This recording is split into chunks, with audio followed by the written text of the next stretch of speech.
अपने inner being को पहचानिए।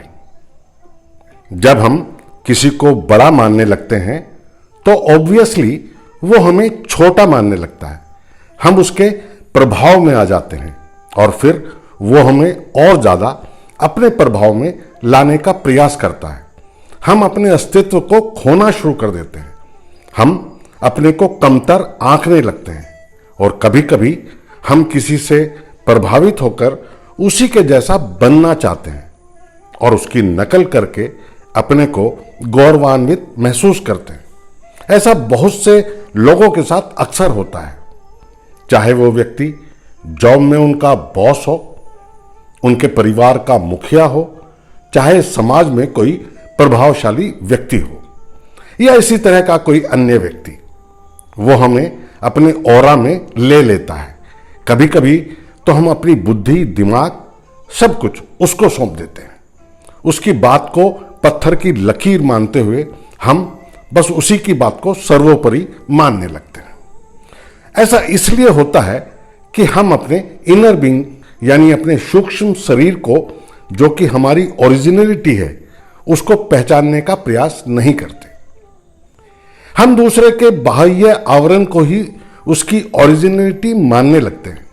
हो सकता है वो दूसरा व्यक्ति किसी एक विधा में हमसे बेहतर हो, लेकिन हो सकता है अन्य विधाओं में हम उससे कहीं ज्यादा बेहतर हों।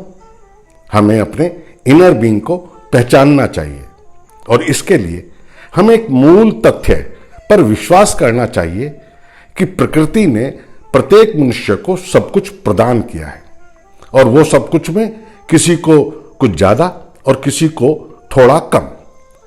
किसी को बाह्य आकर्षण ज्यादा दिया है तो किसी को बुद्धि की मात्रा ज्यादा दी है, किसी को अन्य गुणों से भरपूर कर दिया।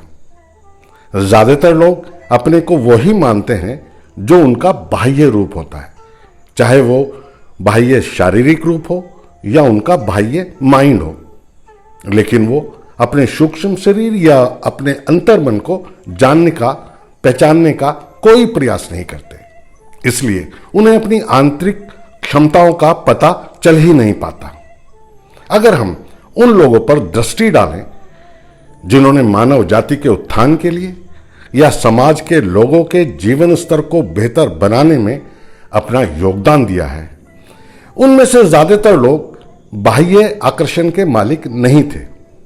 उनमें से कुछ की फॉर्मल एजुकेशन भी कोई बहुत ज्यादा उच्च स्तर की नहीं रही और उनमें से अधिकतर लोगों की बोलने की कला भी कोई बहुत ज्यादा प्रभावित करने वाली नहीं थी। लेकिन उन्होंने अपनी आंतरिक शक्तियों को पहचाना, बहुत गहराइयों से जाना और उनको सकारात्मक तरीके से क्रियान्वित किया। महात्मा गांधी इस बात का एक अच्छा उदाहरण है। महात्मा गांधी अपने इनर बीइंग को पहचानकर और अपनी आंतरिक शक्तियों को जानकर और उनका सकारात्मक उपयोग करके एक साधारण व्यक्तित्व से महामानव बन गए। इंग्लैंड से बैरिस्टर की डिग्री प्राप्त करके कुछ दिन हिंदुस्तान में प्रैक्टिस करने के बाद साउथ अफ्रीका में प्रैक्टिस करने लगे और अंग्रेजों की चाल ढाल में ढलकर जिंदगी जीने लगे। लेकिन अचानक एक ऐसा वाक्य हो गया जिससे वो अंदर तक हिल गए। जैसा कि बहुत लोग जानते हैं कि एक बार ट्रेन में फर्स्ट क्लास का टिकट लेकर सफर करने पर भी उनको फर्स्ट क्लास में सफर नहीं करने दिया और उनको धक्का देकर ट्रेन से उतार दिया और यही उनकी जिंदगी का टर्निंग पॉइंट था। ऐसे में उन्हें अपने इनर बीइंग को पहचानने का मौका मिला और उन्होंने अपने अंदर मौजूद आंतरिक शक्तियों को पहचाना और उन पर फोकस किया और अपनी आंतरिक शक्तियों का सकारात्मक उपयोग किया और भारत के करोड़ों लोगों को प्रभावित किया और हिंदुस्तान को आजादी दिलवाने में एक महत्वपूर्ण योगदान दिया। बाह्य आकर्षण के हिसाब से कोई खास व्यक्तित्व और कोई बहुत अच्छे वक्ता ना होने के कारण भी अपने इनर बीइंग को पहचानकर अपनी आंतरिक शक्तियों पर फोकस करके उनका सकारात्मक उपयोग करके वे एक महामानव बन गए। जिस इंग्लैंड देश से अपने देश को मुक्त कराया, आजादी दिलवाई, उसी देश की पार्लियामेंट में और इंग्लैंड के उस प्राइम मिनिस्टर चर्चिल जी, जो नहीं चाहते थे कि हिंदुस्तान आजाद हो और जो गांधी जी के कट्टर विरोधी थे, उन्हीं की स्टेचू के बराबर में गांधी जी की स्टेचू लगी हुई है। ये गांधी जी का इनर बीइंग को पहचान कर अपनी आंतरिक शक्तियों के सकारात्मक उपयोग के कारण संभव हो पाया। हम अपने बाह्य रूप को ही देख पाते हैं और उसी को और बेहतर बनाने में अपना ज्यादातर समय लगाते हैं। हम दूसरों को प्रभावित करने में लगे रहते हैं।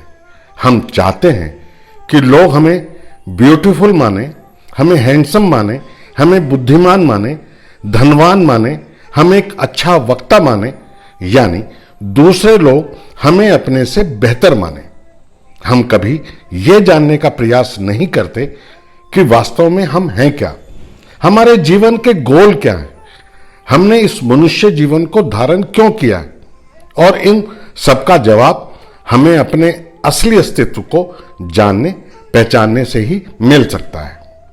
अगर हमने अपने इनर बीइंग को पहचान लिया, जान लिया, तो हमें अपने आंतरिक शक्तियों का ज्ञान हो जाएगा और फिर हम उस स्थिति से ऊपर उड़ जाएंगे कि बाह्य रूप से हम कैसे लगते हैं या लोगों की हमारे बारे में अवधारणा क्या है, क्योंकि तब हम अपने जीवन के उद्देश्यों को पहचानकर उन उद्देश्यों को पूरा करने में अपनी शक्तियों को केंद्रित करने में ही व्यस्त हो जाएंगे। अपने इनर बीइंग को जानने के लिए सबसे पहले तो यह जानना होगा कि इनर बीइंग क्या है, जो इस बाह्य रूप के अंदर छुपा है, जो दिखता नहीं है, जो हमारी आंतरिक शक्तियों का पुंज है, जो हमारा असली अस्तित्व है, जो हमारे पूर्ण अस्तित्व का 90% पार्ट है। उसको बहुत से शब्दों से वर्णित किया जाता है। उसे इनर बीइंग कहें, सूक्ष्म शरीर कहें, अंतर्मन कहें या greater infinite intelligence of subconscious mind कहें, वही हमारा असली अस्तित्व है। जब हम अपने को शांत भाव से दुनियादारी की बातों से अलग करके अपने अंदर की ओर फोकस करेंगे, तो हमें अपने इनर बीइंग के संपर्क में आने का मौका मिलेगा। यह हमारी फोकस और प्रैक्टिस पर निर्भर करता है कि हम कितने समय में अपने इनर बीइंग को पहचान पाते हैं। फिर हमें यह विश्वास करना होगा कि जो शक्तियां किसी मनुष्य में हो सकती हैं, वो सब शक्तियां हमारे अंदर भी मौजूद हैं। बस हमें उन शक्तियों को पहचानकर समयानुसार उनका प्रयोग करना है।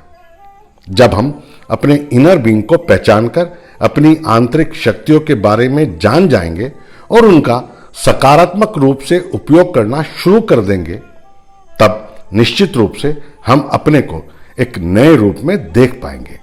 हम होलसम पर्सनैलिटी की एग्जाम्पल बन जाएंगे और अपने लिए, अपने परिवार के लिए, अपने समाज के लिए और मानव जाति की बेहतरी के लिए अपना योगदान देकर एक बेहतर जिंदगी जीते हुए अपने जीवन के उद्देश्यों को प्राप्त कर सकेंगे।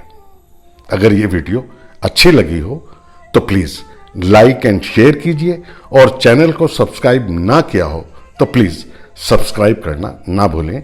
धन्यवाद।